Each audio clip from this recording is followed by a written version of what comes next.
Welcome back. And we're going to go ahead and jump right into our third article. Um, th- I almost decided not to do this one, but I'm not a big music person. So everybody will know that. I'm not a music file or whatever you want to call it. Audiophile. Audiophile, thank you. The word woman, thank God. Everybody knows I am not with words. I am not with words. No. Any musical taste I've got, I glean from my husband. He's taught me all that he can, but I'm a pretty hopeless cause. But there was an article about a video that was out by Farrell.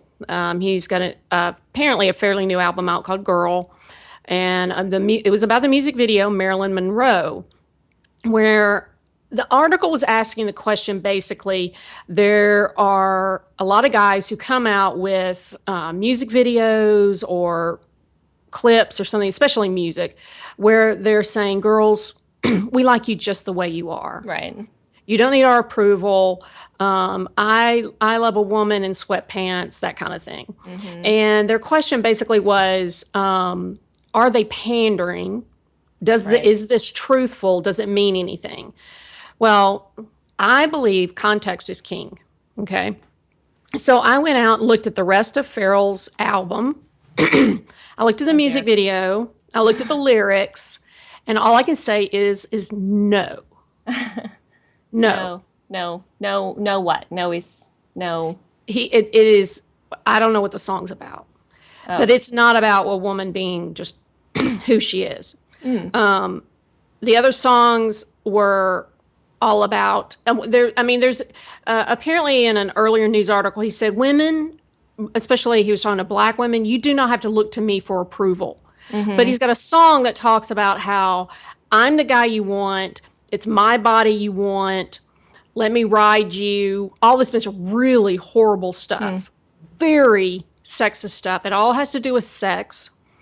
If you look at the music video Marilyn Monroe, the lyrics are not even clear, except when he says, doesn't have to be Marilyn Monroe, Queen Cleopatra, or Joan of Arc. Now, how Joan of Arc got in there, I don't know, because I don't think he knows much about the 1400s and their sanitary conditions.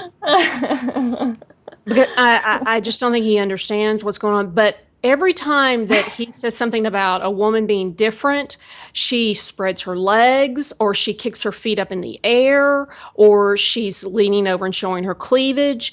I don't see any ordinary, nice, I don't get his just message regular. At all. Yeah.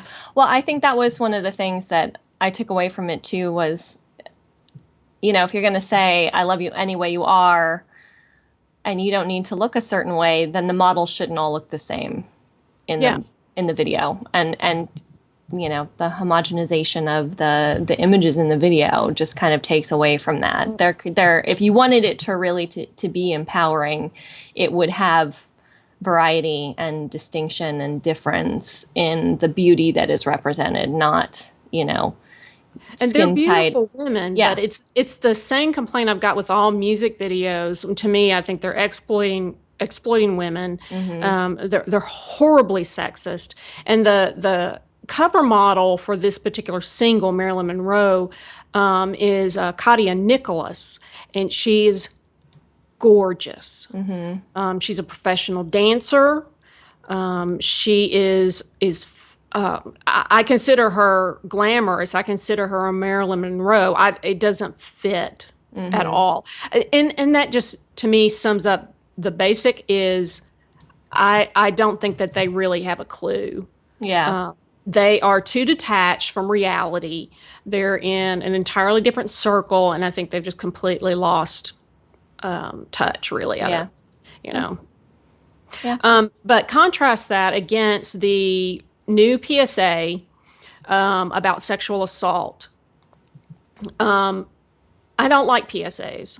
We'll just put that out there. I think that it's an enormous waste of money. And this one, though, is done exceptionally well. It has got some great spokesmen in it. We've got Del Toro, Daniel Craig, Steve Carell, and there were two other Seth guys. Meyers. Yes, Seth Meyers, and I've got to look it up because it's important. High school, where is it? There it is. Hollywood's Leading Men, and Benicio. Quit scrolling.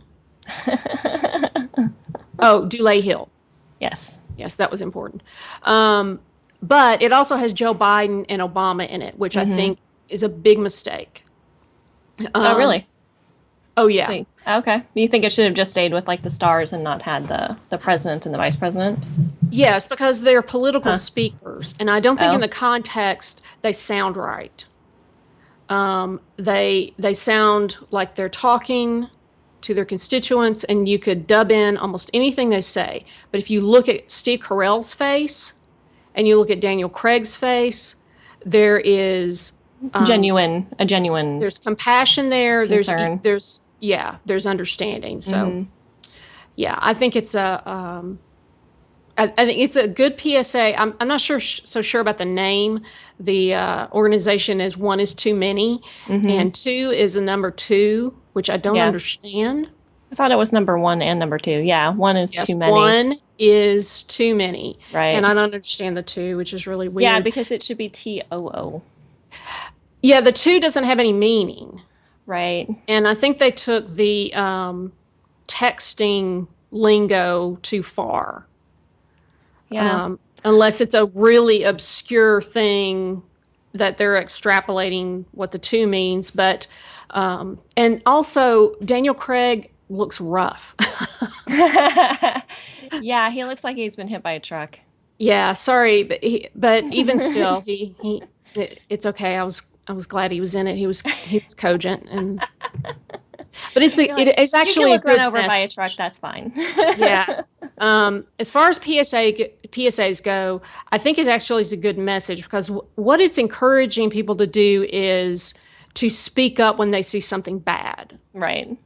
And that's part of the problem. We don't need to tell people, please, don't rape and assault our women. Right. What we known need is already. for people to speak up. And still, I think that it's a poor use of my taxpayer dollars to have PSAs.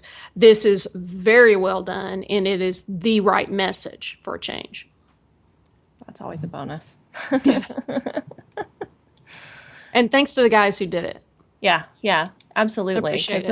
the more awareness we get going, and who knows, if it hits the audience right, then that's really what matters. If the message gets out there to If those it's who out can hear there, it. it's the right one then. Yeah. Well, let's really quickly just talk about this article about a high school senior who gets kicked out of her prom because she was wearing pants. Mm-hmm. Sure, a few of our listeners had heard about this as well. I don't really want to give it too much time because I just think the whole thing is ridiculous. We should really be moving into an era of acceptance and not limitations on anything at all. So the fact that you wanted to wear pants, a girl wanted to wear pants to prom, I don't really think should have been an issue at all. Yeah, Even if they were red. Yeah, and I read an update today where apparently the principal apologized. But that wasn't the teacher who had kicked her No. out, right? The teacher didn't really want to apologize. Well, yeah, I could understand that. And she took a stand and she got flamed for it. So Yeah. if she wants to stand past it, then I guess that's okay. But Yeah, if she wants to stand by it, that's fine. But I think the principal should have called her on the carpet on it absolutely. and had her get in line and say, you're wrong. And if she didn't agree, then it's like, okay, you stay out of the meeting. You're not talking to this Right. parent, this student. Right. And I tweeted to the Cherryville High School group. And I was like, guys, the next time when you guys get back on spring break, guys, wear dresses to school. Yeah, that would be awesome. And I don't know whether they would, honestly have the balls to do it, but that's what they should do. Yeah. They should wear dresses. Yeah, they should. It should be the theme for the remainder of their school year. Should be let's throw gender stereotypes to the wind, and let's just blow this whole thing up.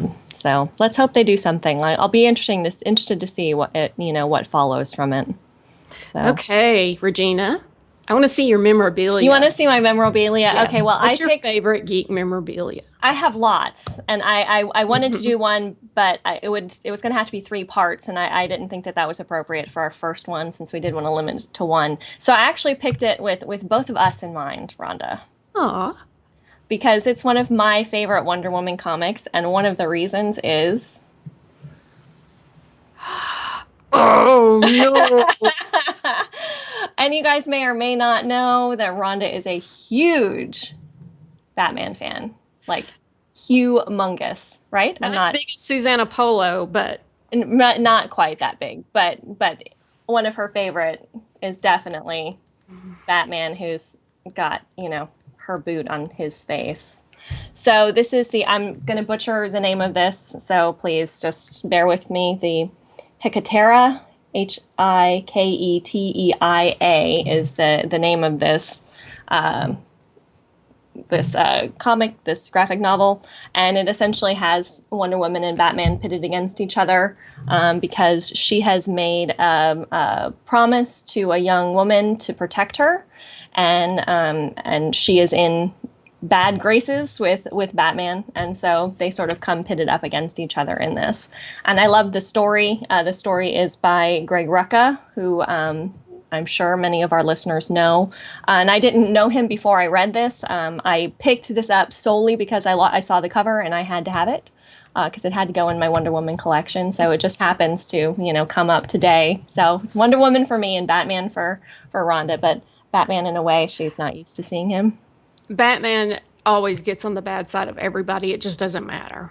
It's just kind of his thing. But I love this. Is such an iconic image for me. It's a beautiful image. It is. I will admit it's beautiful. The artwork is absolutely gorgeous, and it's got a lot. It's got an interesting story. So definitely, if you haven't checked it out, you should. But yes, I just wanted to make sure we got a little Batman and Wonder Woman in for I hope we can do a comic book episode one time and maybe get Amy Dallin on. Oh, that would be fantastic. She's got such energy. I don't know if I could keep up with her or not. She's amazing. Figure that out. But like I said, I've only been doing comic books for a year, but the current Wonder Woman's not too bad. Yeah, that's true. That's true. They've been doing a decent job with her, so that's always a joy. So yeah. And there's a lot of really good. It's odd. I saw an article today that says something about issues in the comic book world for women, and I'm not quite sure what they were talking about. Maybe they're talking about the industry itself, because I've been really pleased with the titles that have been coming out. The titles and the characterizations. Yeah, good. Well, I hope you guys are enjoying our video. We are probably going to do this from here on out, and so the shows will be shorter, but they'll be dense and compact. You have been listening to Game On Girl. You can find all our social media connections on GameOnGirl.com. I'm the co-host, Rhonda Oglesby. You can follow me on Twitter. That's Room, RHOOM. And I'm an avid Tumblr and Instagram person now. So social media for the win. I'm your host, Regina McMenemy, or Doc Liz, with 2 Z's, as I'm known on Twitter and Steam and various and sundry other places on the internet. Thanks for watching. If you haven't subscribed to our YouTube channel, please do so. And check out our website, GameOnGirl.com. Until next time, Game on.